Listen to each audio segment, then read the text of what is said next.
Welcome back to Indian Trace. This is exciting. I know there's a lot of people in eastern central North Carolina that collect artifacts that are never really excited about Marl Mountains. I like their time period, solid in the archaic, 3000 BC or so. And we're going to go through these groups now. These 5 groups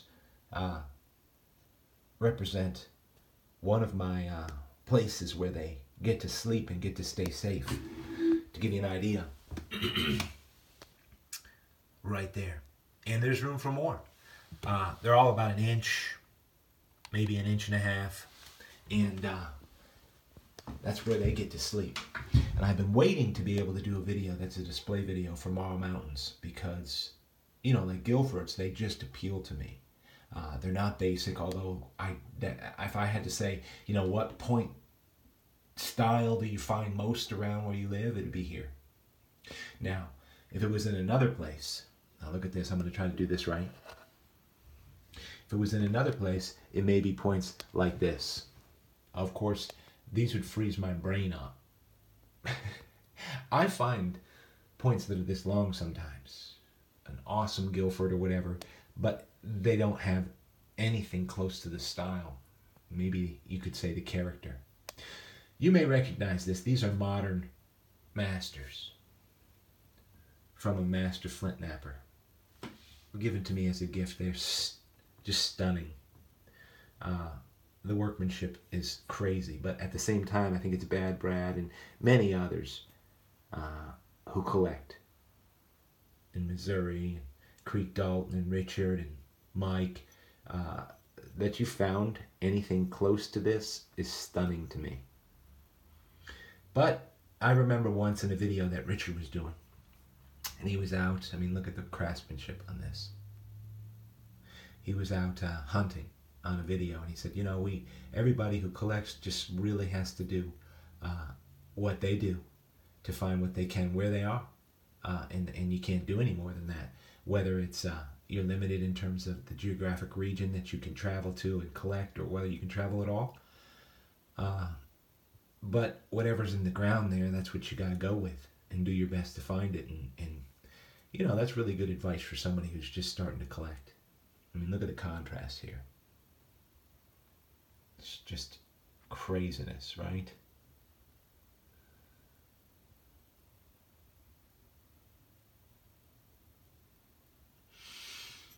Great work, though. Was really blessed to get those. I don't know if it was a thank you or just a token. I know many people have gotten some of his work. It's just crazy. Some of you out there can bear with me. Can you imagine even finding anything like this? The ditch walker finds points like this.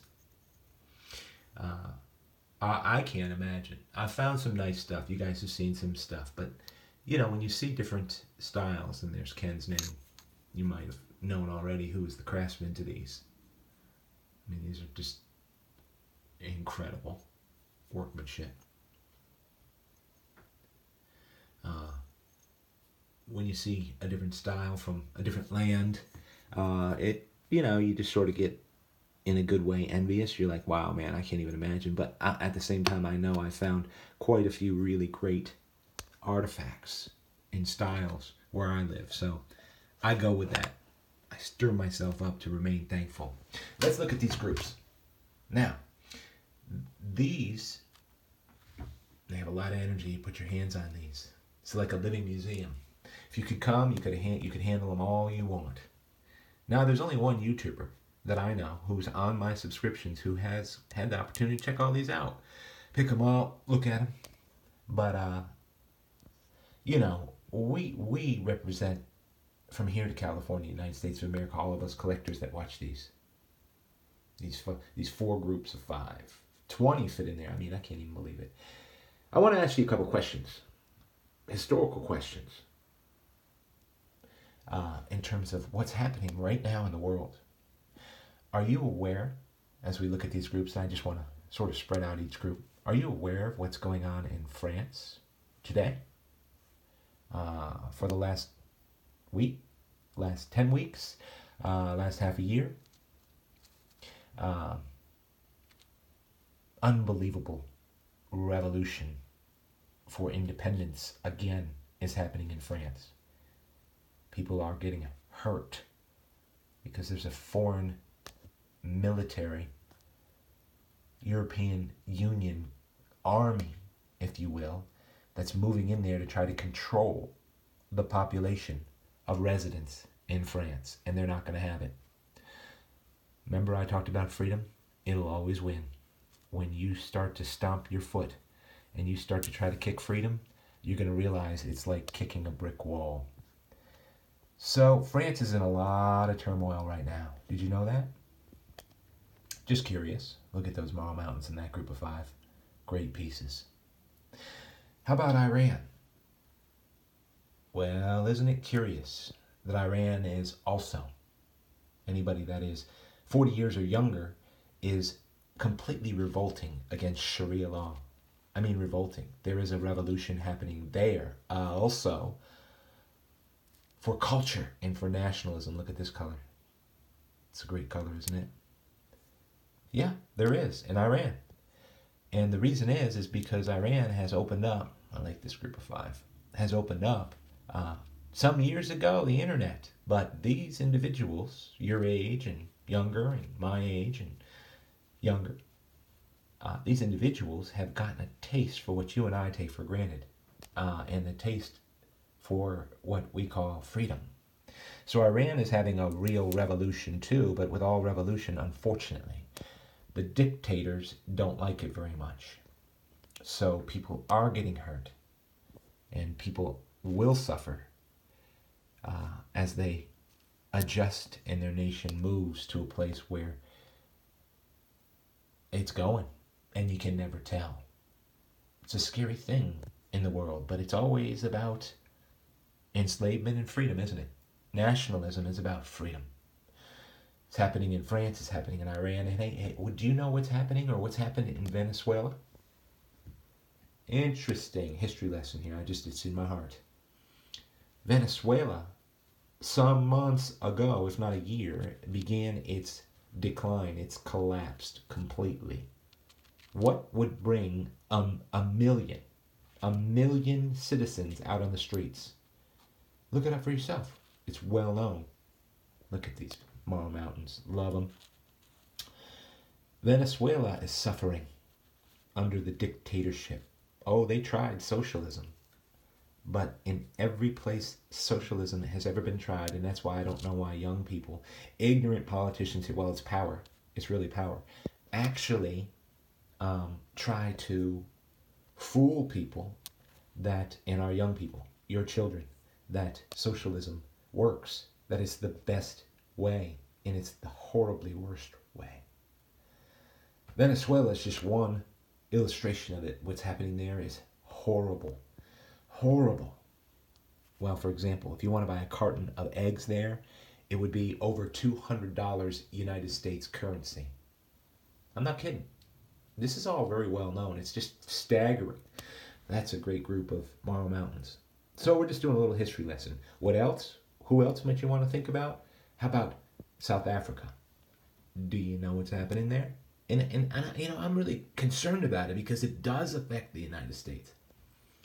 South Africa, unfortunately, is going through what Rhodesia, well, it used to be Rhodesia, is going through. And look at that. It's just a little, when I found it, I hate it when I find, and it's got the no patina on the brake.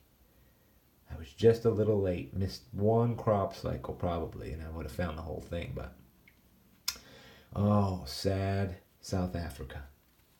For the black leadership have been so hurt through generations of apartheid and what have you, that they believe now that they can go ahead and repatriate the land from white settlers and white farm owners without compensation. Take their land, take their farms, and if they're in the way, kill them.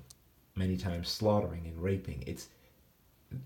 There's bunches of places in South Africa where it's horrible, and we don't know how it's going to end up.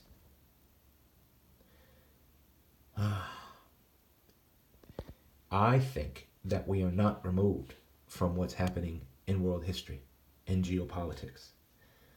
Russia went through this already. Russia has, look at these groups, Marl Mountain. Russia has sail forward. And Russia is nationalist and staunchly protective of their culture, and which is, it's Greek Orthodox, it's the type of Christian religion, as well as the politics of nationalism and patriotic belief in their nation.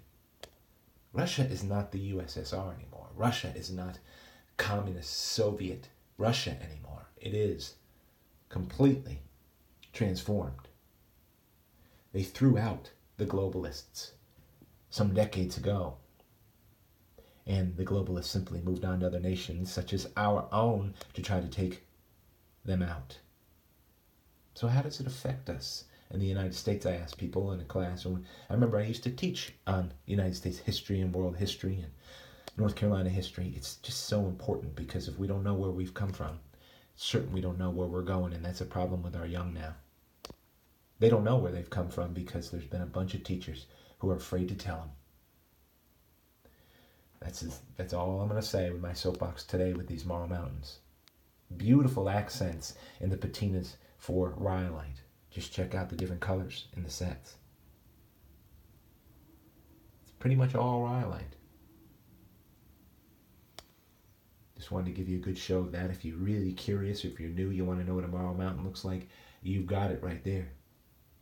And a couple great little show and tells from a modern napper, master napper. Don't know how much he naps anymore, but